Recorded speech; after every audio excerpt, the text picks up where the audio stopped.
Heyo everybody, Haku here with my read through for the first half of Chapter 5 of Magical Girl Raising Project, or Mahou Shoujo Ikusei Keikaku, JOKERS. So yeah, JOKERS Chapter 5, pretty sure I said that.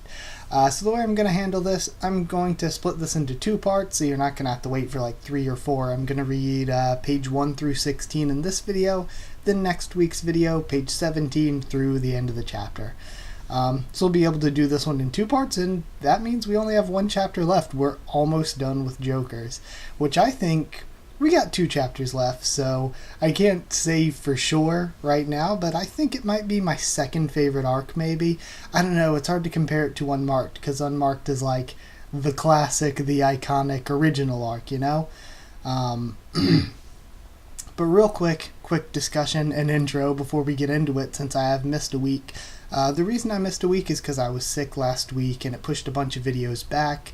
And I was like, even when I started getting well, I was like, I'm already behind on videos, but I think I need to just take the week off from both of the read-throughs. Because in order to do those, I'm going to have to record for a long time. And I don't think I can do that while I'm still recovering from being sick. So that's why I took last week off and why it's late this week. I tried to record this yesterday. But when I tried to record it yesterday, which would have been Wednesday afternoon, and post it directly after, my computer was acting really crazy. So I updated a bunch of stuff, and hopefully it'll be fine. I'm recording this kind of late morning for me on Thursday, so hopefully I gotta record something else after this, and then I'll be posting it as soon as possible. So hopefully you'll be seeing this like mid-afternoon maybe on Thursday. So yeah, there's that. That's the reason I'm behind. Ooh, also, before I continue, guess what I bought? So I got the official first 3 volumes. So I'm really, ooh, my lights are reflecting off of Shadowgale there. So I'm really excited. I get to read the official translation, and I get to own the physical copy of the first 3 volumes. I'm really excited to read the official translation for Restart, because Restart's probably my favorite story in any kind of format that I've ever read. So, yeah, excited about that.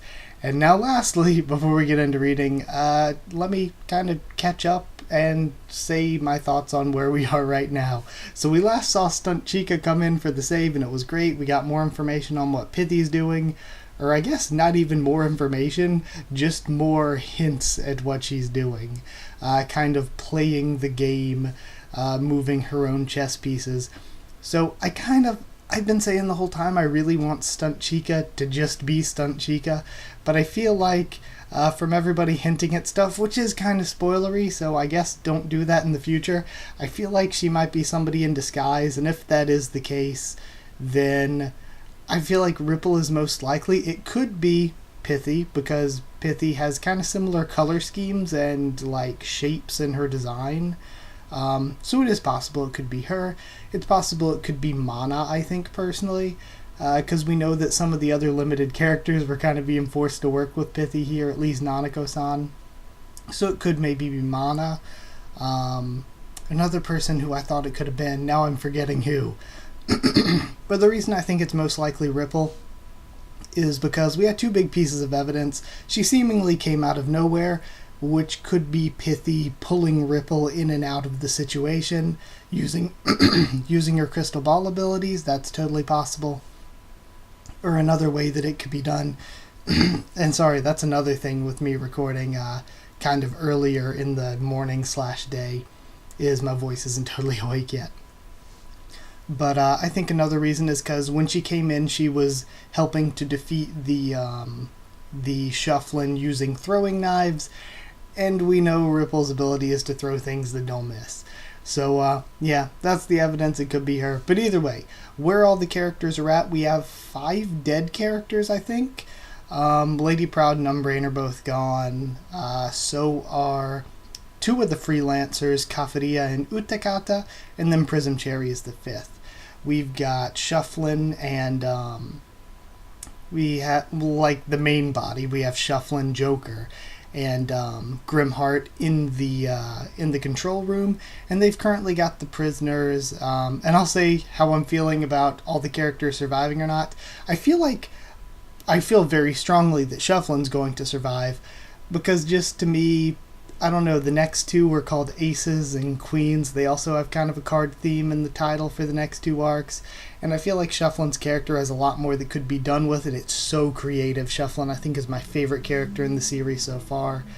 So I feel like Shufflin could definitely survive.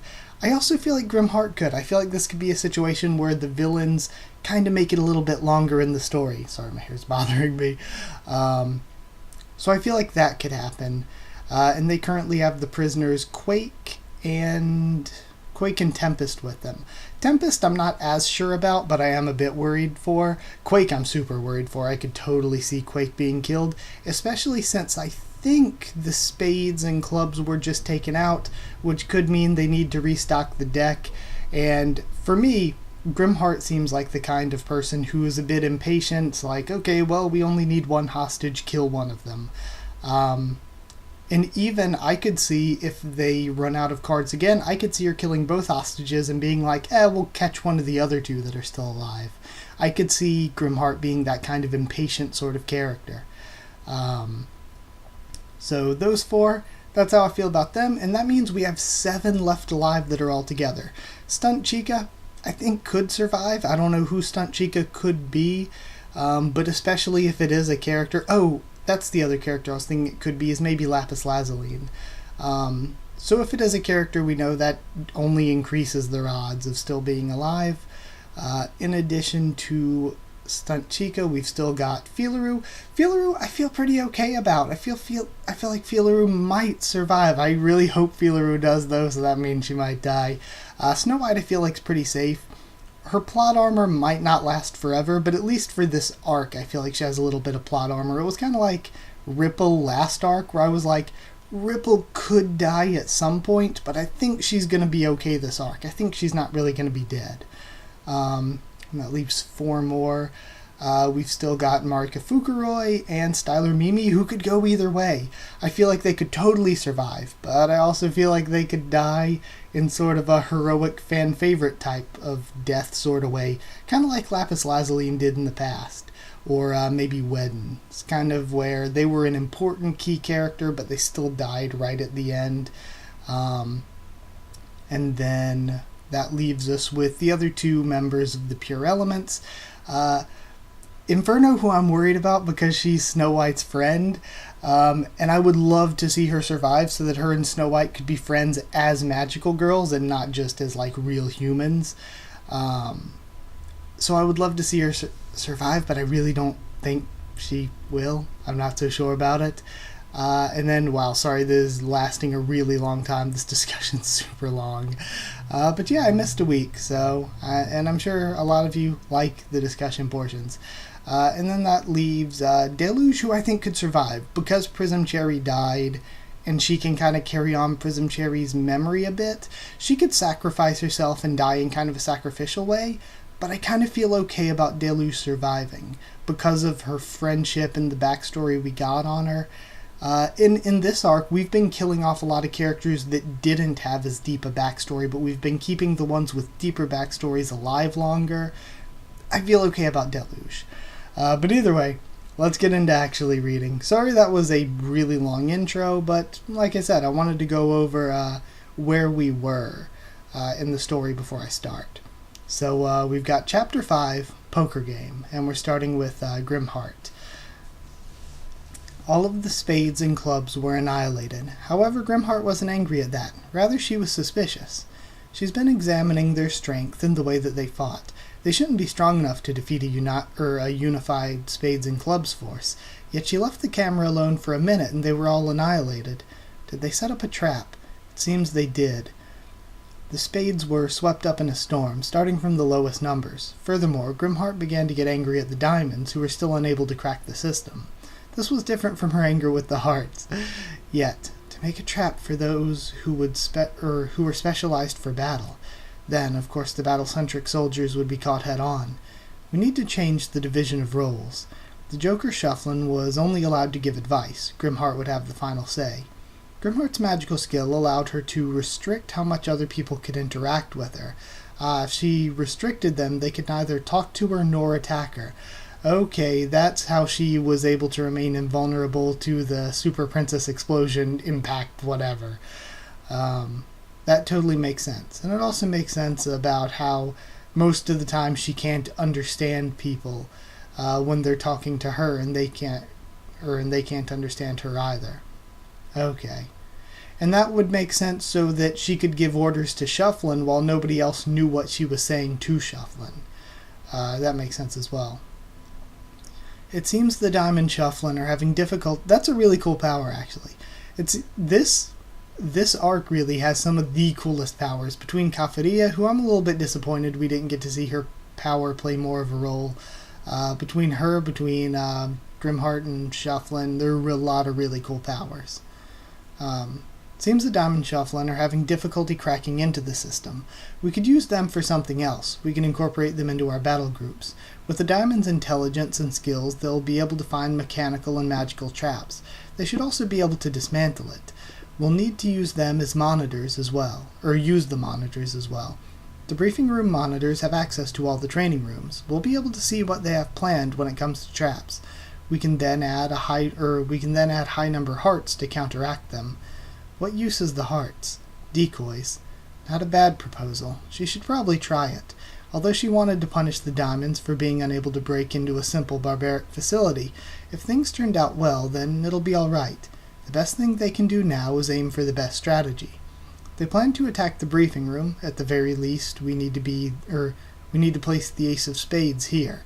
The enemy possesses a Cyber Fairy type mascot character, and he's sure to detect her. If they manage to break into the briefing room, the mascot character may have methods to rewrite the password. Then they'll be able to escape from the entrance. We may leave as minimal guards as possible, since wherever we leave the most, they'll attack the other side. We should be able to monitor the desert, forest, and boulder areas with the cameras, but we need to be careful just in case. And the demons? We've depleted our stock. Then let's restock them. We can't let the barbarians use them. She examined Joker's proposed strategy. Even though she thought for a while, there were still problems. Firstly, the number of Shufflin were insufficient. Grimheart looked at the two experimental bodies. She took the earth body before the wind body, meaning she wanted to execute her first. She wanted to save them all up, but there's nothing she can do in this situation. While shaking, the earth body was talking to the wind body. She was standing in front of the wind body as if blocking her. Off with her head. Shufflin refilled her deck. Like I said, I was worried about Quake. But this is going to be cool, because she was saying something to Tempest, but Grimheart couldn't understand what it was, so I think whatever she was saying to Tempest could be important. And this is a good way of hiding it from us as readers, and from hiding it from Grimheart as a character, which is really cool. And I find it interesting as well that Grimheart has her power on by default all the time, and it's a really cool double-edged sword kind of thing where they can't understand the plans she's making, and they can't sneak attack her because she has her power on all the time, but at the same time, if it's on all the time, she can't understand what they're saying or doing, and therefore can get caught off guard by what they're planning. She won't be in on what they're planning, even though they're right in front of her. So it's a really cool double-edged sword in her ability. Next up, we have Fall. Hold on. Okay, everything looks fine. Their plan for a surprise attack on the briefing room had completely fallen apart. Snow White, who scouted ahead toward the bulkhead of the boulder room, but then she heard the Ace of Spades' voice, so they decided to temporarily retreat. Thankfully, no enemies chased them, but they could still be watching them as well. Fall never thought that they'd be able to blow up the entirety of the Spade Shufflin all at once. The Shufflins replenished, their corpses disappeared, even the ones that were killed by Filaru. When he fully thought of what that meant, obviously the Ace of Spades could also be revived. In short, worst case scenario. Carefully they watched their surroundings as they entered the forest room, then again before the desert, finally stopping at the water room. The monitors in the briefing room always reflected the scene from the ceiling. There were no cameras installed. The monitors literally saw everything that was projected from the ceiling, meaning if they weren't in any visible view of the ceiling, they wouldn't be seen. Princess Inferno used her crescent sword to evaporate the water, filling the entire room with mist. Even 1 meter away from them was completely invisible. Their enemies wouldn't be quickly attacking them then. Not to mention, Filaru had trapped the bulkhead with her threads, combined with Stunt Chica's grenade, so that if it opened even a little bit, it'll launch the explosive blast. Everyone was tired. The prison guard Filuru was somehow strong enough to stand up and keep watch of her threads. Her threads if they moved, but otherwise would be sitting or lying down. Even Marika Fukuroi, who only opened her mouth when there was a fight, has begun soaking her feet in the running water, completely on her back. Oh yeah, remind me why she's here again. That Marika was talking about was Stunt Chica. Was she unable to speak, or did she not want to talk? Either way, Stunt Chica never spoke, and communicating with her required more effort than the rest. Thankfully, the magical girl who can read minds, Snow White, was here, so she should be able to tell what's coming. So you caused the explosion. How? Stunt Chica showed 3 grenades between her fingers. She juggled them up and had them enter her sleeves, disappearing. She used such dangerous things like toys. Again, I get the feeling that could make sense with Pithy's powers if she's using her crystal ball, but it could also make sense with Ripple if Pithy's using her crystal ball to help Ripple, and in addition to that, Ripple might have one of those bags that just stores everything ever. Or it could make sense with Mana, because Mana can do the same, I think. Why do you even have those? Stunt Chica tilted her head. She didn't answer. After seeing the damage done to the Shufflin, those weren't normal grenades. Even just looking at it, they seemed enchanted with magic. Calamity Mary? Just kidding. She's definitely dead. Yeah, there's no way she's alive. Or maybe Ripple kept some grenades that Calamity Mary had enchanted a long time ago, maybe. And maybe her magic still works on them. Who knows? The fact that they didn't know where she got it should have been a problem, but whoever was Stunt Chica's patron would probably have to be powerful to give her these. Whoever this patron was, they'd probably hate being talked about. Either way, Stunt Chica couldn't hide anything from Snow White. Where have you been? How did you get here? Stunt Chica used gestures and, with the help of Snow White, began to communicate. Stunt Chica avoided the Shufflins, then hid where no one could find her. As for the bulkhead bombing, she set it up so that if a person passed through, the grenade's pins would be removed. Wait, wouldn't that put us in danger? We were rescued, though, so it's all good, right? Even if we were, isn't it weird anyway? Don't complain to our lifesaver. Why are you always so... Fall urged Snow White to step away from everyone for a bit. Thanks to this mist, it's hard to actually see who's talking. Is Stunt Chica going to be a problem, Pone? Maybe. Maybe. Something's off with her. Not like with the Shufflin, though, but something's off. So wouldn't that make her a huge problem, Pone? Shufflin was a huge problem, Pone. I told you, she's not like the Shufflin. Who's backing Stunt Chica, Pone? I don't know. Pone? She's acting on behalf of someone, but she doesn't even know who she's working for. Fall looked up at Snow White from the phone. Snow White turned her eyes toward the mist. He didn't know if she was looking at something or nothing at all. What's that, Pone? Working for someone you don't know, Pone. At the very least, she did save our lives. But why are you advocating for her so much, Pone? I'm not advocating for her. I'm telling the facts. Stunt Chica doesn't seem surprised either. Fall silently floated as scales fell down, and he stared at those colorful droplets. And as he stared at those colorful droplets, he asked again, Is she really not going to be a problem, Pone? Not yet, at least. And now we're going to Princess Deluge's point of view. This has been a really good chapter so far. I'm loving the way a lot of this is written. What time is it outside? If her parents noticed that Nami hasn't returned, they'd probably call the police. Having a clock wouldn't be too unmagical girl-like, and Tempest said that having no windows would be okay because they wouldn't be able to tell time, or maybe Quake said that. Either way, it wasn't Deluge, and she didn't think it was Inferno either who said that. Prism Cherry always had a big mirror with her. She placed it in the briefing room wall. The mirror replaced the windows. Using Prism Cherry's powers, she'd make the seas, the mountains, the forests, or the night skyline of the city, or the skies, or even space. You could view whatever landscape you wanted. Inferno said they'd never have to go on any more trips, which made everyone laugh. Prism Cherry laughed too. Prism Cherry couldn't laugh anymore. Was something wrong? Was there a way to make it right? If she could rewind time and make it so she never met Prism Cherry, then she wouldn't have died. If she hadn't met Prism Cherry, if she hadn't met Quake and Tempest, she wouldn't even be this sad. Hidden behind the thick fog, she couldn't see the other magical girls. It wasn't just their appearance she couldn't see. Her body temperature began to lower. She could feel it in the surface of where she's sitting, her hips gradually cooling down. Deluge will never be harmed by low temperatures, but her feelings were the ones that were damaged now, not her body. "Hey, Deluge." Deluge raised her head. Inferno passed on a fruit.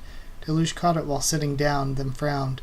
The fruit was sticky and dirty with something akin to fruit juice. "That thing works wonders, makes your mind calm down."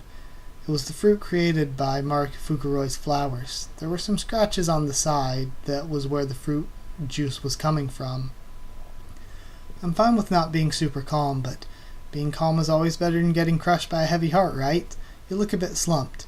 Yeah. Also, you're able to do luxury mode again by just licking it a little bit. I think it restores magical energy too. Huh? Really? Well, honestly, I didn't really expect it to at first.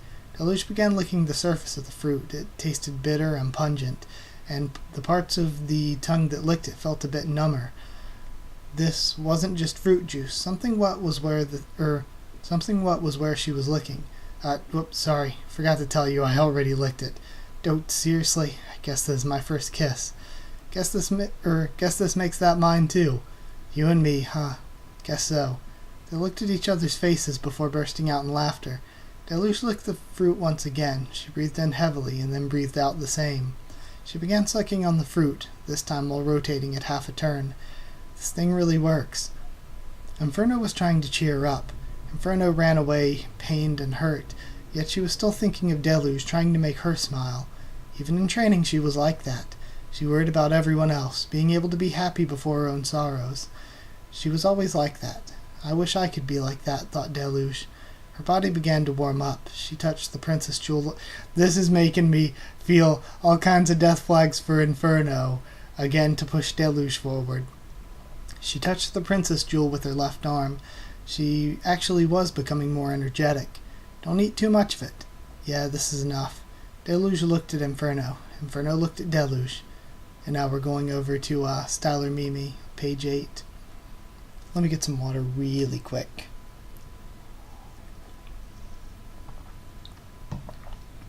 Okay, now let me check the recording, make sure everything looks okay. It looks as good as it's gonna look, I guess. Where's Styler Mimi? Why'd you come down here? 'Cause there's gonna be fighting. Are you stupid? What fight? You're not built to go underground. How are you supposed to fight if you don't have sunlight? No, I can still fight. Yeah, and get beaten half to death. What kind of fight is that? Helps me grow. Whatever Mimi said, Marika would just reply back with something foolish. If an addict knew they were an addict, that'd be one thing, but Marika Fukuroi probably didn't even care that she was a battle addict. All that did was make Mimi angry. Though the humidity became extremely high, it didn't increase her discomfort. She's always gone together with Marika. No matter how many times she said she hated it, she came anyway. Wherever Marika Fukuroi went, she'd always go around rampaging, and Mimi would be completely unable to do anything, sigh out and go home. Will I still be able to go home now, she wondered. She was aware that this time things were different. They've never been trapped before. They've never had people die before. They've never had to kill anyone before. These fights have been different from before. Yet, Marika Fukuroi was always the same. She was insane. As long as there was a fight, that was a good fight for her. Mimi should know this by now, yet she still regretted it. Deluge and Inferno approached them, giving Marika the fruit they had. Seems they wanted to thank her for it. Their facial expressions seemed to be happier. How could they be this happy, wondered Mimi jealously. They knew the situation they were in, but could they understand it? Mimi couldn't be jealous of those girls. These were still things that had to be done. There were still things that had to be done. Okay, that makes more sense. She left Mark aside. She couldn't help but be angry. Snow White was talking with Fall. Stunt Chica wasn't a talking partner. She walked toward the person shivering behind them. Soon, the figure slowly began to form until she saw Fillaroo fully. Fillaroo had a tired-looking face as she sat. Are you okay? Mimi thought that these were just empty, comforting words. Not really. I'm not doing so good. Would you like to switch? I'm not as injured. No, this is something only I can do. Sounds terrible. Again, empty words of comfort. This time, they were words that would make someone yell at her, but Filuru simply smiled. It's not that bad. It's actually nice to be needed by people. When she said that, her shoulders shivered. Her face that was smiling powerlessly now turned to a firm look. The bulkhead made a sound. It was opening from the briefing room. Wind came from the hallways, gradually clearing up the mist. The person on the other side of the bulkhead made her appearance. When the Ace of Spades showed her face, Filuru's threads were pulled and 5 grenades were detonated. If it worked last time, it should also work this time. Mimi closed her ears and endured the loud roar, then stared at the white smoke that blocked visibility. There should be nothing left of her body. With these magical grenades, there should only be a corpse stuck to the ground. However, there was someone standing there, someone with a silhouette bigger than a shufflin. Okay. Then they realized that it was the silhouette of a shufflin hugging a shufflin. The Ace of Spades was holding a total of 4 charred dead bodies, then threw them away. They seemed to have been former shufflins. It was the hearts, of course, because they're extra, hardy. Not trying to make a pun, but they're, extra defensive. So she defended herself using heart shuffling. She used her allies as a shield to block the impact of the explosion. This is going to be sad. I don't know if they can make it through Ace of Spades without losing somebody again. The Ace of Spades that used the other shufflin as meat shields reached out to something invisible, then grabbed something and pulled it. Filuru, which had been by her side, flew off toward the shufflin. Snow White chased after her, but she didn't make it. Filuru quickly twisted her body, but the spear that was aimed for her chest scraping her flank instead. Just the spear that was aimed for her chest scraping her flank instead. Mimi heard the sound of bones cracking and flesh tearing. The other magical girls began to move. The Ace of Spades reached out to Filuru's face, but Snow White swung her naginata first. Okay, and we're about to get an image. Okay, this is cool. Snow White diving in, and we have the Ace of Spades pulling in Filuru. Okay. This is cool. Alright. The Ace tried to grab Filuru, but also tried to dodge Snow White's naginata, but Snow White's naginata slash was able to slice off the Ace's fingers. From behind the Ace, the other shufflin revealed each other. Snow White retreated backward, and the shufflin also retreated toward the aisles as Stunt Chica threw her grenades. 3 to 4 grenades rolled off in bunches before exploding. Stellar Mimi pulled Filuru back and managed to escape from the explosion range. Deluge, Inferno, and Marika also didn't chase the shufflins. The bulkhead door slowly closed, and they could once again only hear the sound of water. Filuru moaned, and Stellar Mimi panically placed Filuru on the ground. "Are you okay?" More empty words of comfort. Well, somehow I'm good." Filuru began thrusting needles into her wound, then sewing up the large gashes. She probably sewed up any scars as well. Marika lended her fruit that killed her pain, and it looked like Filuru's face was calmer. However, her injuries hadn't disappeared. She could hear the sounds of her bones cracking. Filuru's wounds had reached her internal organs. Filuru had already sewn those up, so that her injuries would be blocked, but would that even work? Mimi didn't think so. For now they've retreated. Snow White was the one who listened to the doors, keeping her ears sharp. Stunt Chica spread out both her arms and showed off to everyone. "Do you think she's trying to tell us that she has no more grenades?" Inferno nodded at the odd question. No more grenades. Filuru was seriously injured. They can't push themselves due to their injuries. They didn't even know if the enemy was exhausted. And we gotta remember too that Marika's still really, really injured. Well, come on. That was Marika. She was the only one that was still bright. Well, we gotta start thinking of a counterattack, right? Come on, guys. At this rate, they'll just keep pummeling us. She still wanted to fight. Just thinking about it made Mimi clench her fist. Then Snow White raised a hand. "I also think that's our only option." Marika Fukuroi laughed heartily, then patted Snow White on the back. Man, this is getting really, really heavy and sad, because we see just they're trapped and the shufflins keep restoring and just chipping away at them attack after attack. This is really well written and sad. Because now, they're surviving, but both of the princesses, even though they've restored some magical energy, they're still hurt. Snow White's probably maybe in the best shape of everyone right now. Stunt Chica's not that injured, but she's running out of weapons, and it seems like Stunt Chica might need the weapons really to be as useful as she can be. And then Filaru Marika are both really injured, and Stellar Mimi always calls herself not much of a fighter anyway, but she is still technically Mahou School. So, yeah, lots of injuries and such. And the Shufflin are still kind of in a large group, and even if they drop to not be a large group, they can always just kill Tempest. Lots of sadness. So, then I guess we have one more section to read, and then that'll be it for this week's. What is the time at? 30 minutes. Alright. Okay, so we have Shufflin for the last section this week. They were missing 8 Shufflins in total. Considering the 52 in total, it was a relatively small amount. 7 hearts had been killed in the explosion, with 5 of the spades being collateral damage. But they weren't wasted. Okay? They were missing 8. But 7 hearts had been killed and 5 spades. Maybe the 5 spades were just injured, not killed? Or maybe they're missing 8, 7, and 5 killed, which means they'd be 20 down out of the deck. Or, yeah, 20.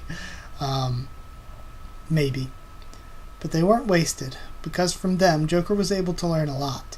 Anything beyond a 10 heart works well as a shield for that explosion. Therefore, anything above a jack would live through the explosion. Any hearts remaining would be good enough. Grimheart moved with emotions. Therefore, to account for it, Joker had to move with calculation.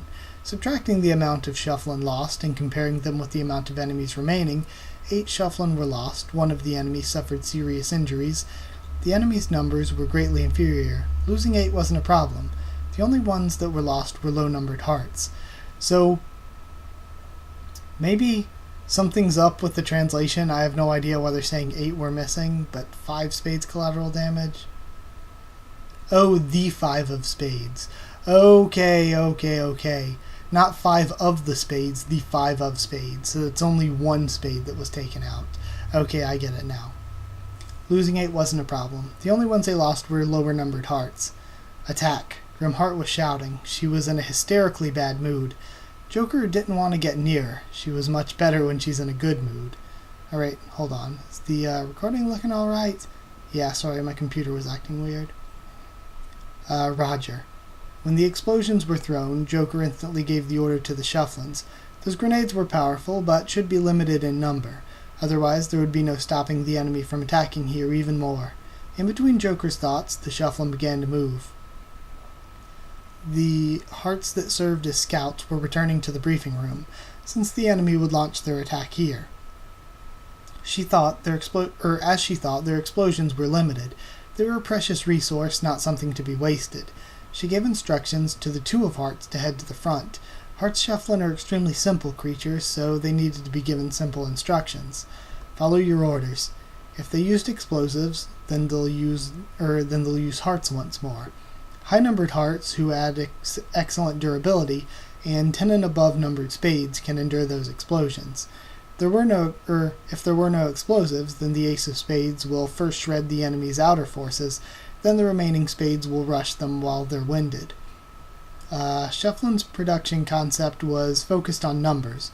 More than one body can exist at the same time. They were meant to be used as one-man armies with high-ranking magical girls such as Grimheart. So, I really love Shufflin as a character and the way she's calculating all this out. She is such a cool character.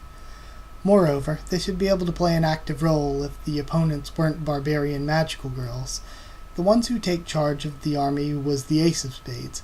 If anyone dared fight them, the Ace of Spades will attack the enemy forces that try to reinforce them, cutting off the enemy from anything. Joker rotated her chair, looking at the monitor. The inside of the room was covered in mist. Will they attack soon? She wondered as the 2 of hearts returned. She brought a strange item with her, making some noises because she wasn't allowed.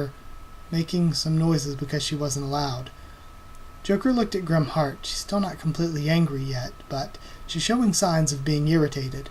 Not a good start. The diamonds will take care of finding out what happened. Report exactly on the schedule. Under these kinds of accidents, Joker thought to refrain from using the hearts. The usage of hearts is not effective. They were more confused than anything. The two of hearts ran away as the three of diamonds returned. Alright. So the two of hearts brought a strange item. I wonder if that's going to be important. Alright. Okay.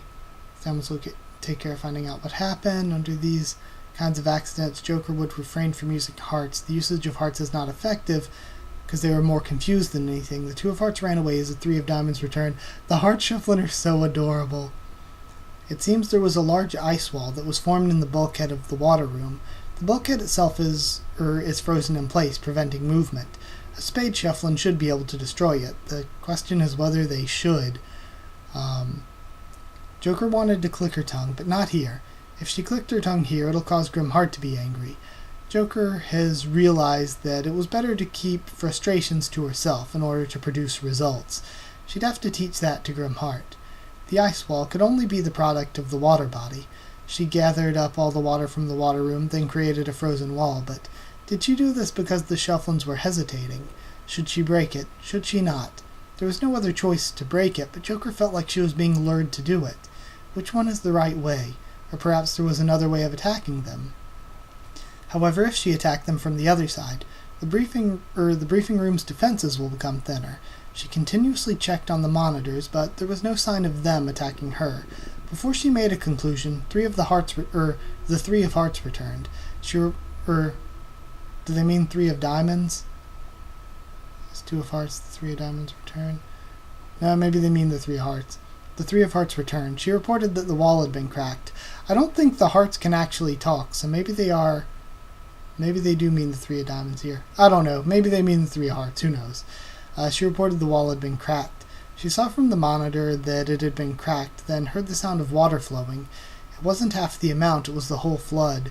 Oh, so maybe they're going to flood the Shufflin out of that room. Joker stood up. That makes sense. They could block off the pathway and then flood into the room, and they would have to escape out the other side, possibly straight into a trap. That's actually a really cool plan if that's what they're going for. It's a good counterattack. But either way, that's where we'll be ending this week. I'll be recording something after this and then trying to post this as soon as possible. So yeah, that's it. I love this chapter. It's written in a really heavy and somber tone, and it's really, really good. I really like it. So yeah, I'll read the second half of this chapter next week and then move on to the final chapter. Then looks like we'll go straight into straight into Aces. And from Aces, before we go to Queens, I think we have Peaceful Days and episodes. Is it Sigma? Episode Sigma. But yeah, we'll have another episodes, and we'll have another. And we'll have Peaceful Days, which I think is side stories from the Arc 1 characters that came out when the anime came out. So we'll do both of those before finally getting to Queens. I'm not in a huge hurry to catch up, because we still don't even know when the next volume is going to be.